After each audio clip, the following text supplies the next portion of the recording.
വിശുദ്ധ മാർക്കോസ് എഴുതിയ സുവിശേഷം അധ്യായം 13, 14 മുതൽ 23 ഉൾപ്പെടെയുള്ള വാക്യങ്ങൾ.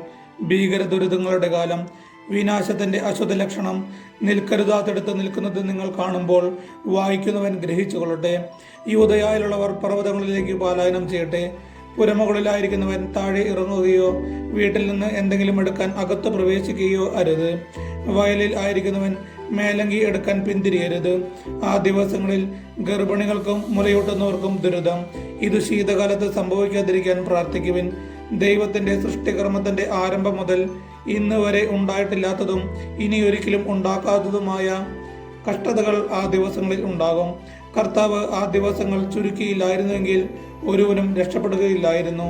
എന്നാൽ തിരഞ്ഞെടുക്കപ്പെട്ടവർക്ക് വേണ്ടി അവിടുന്ന് ആ ദിവസങ്ങൾ ചുരുക്കി. ഇതാ ക്രിസ്തു ഇവിടെ, അതാ അവിടെ എന്ന് ആരെങ്കിലും പറഞ്ഞാൽ നിങ്ങൾ വിശ്വസിക്കരുത്. കാരണം കള്ളക്രിസ്തുമാരും വ്യാജ പ്രവാചകന്മാരും പ്രത്യക്ഷപ്പെടും.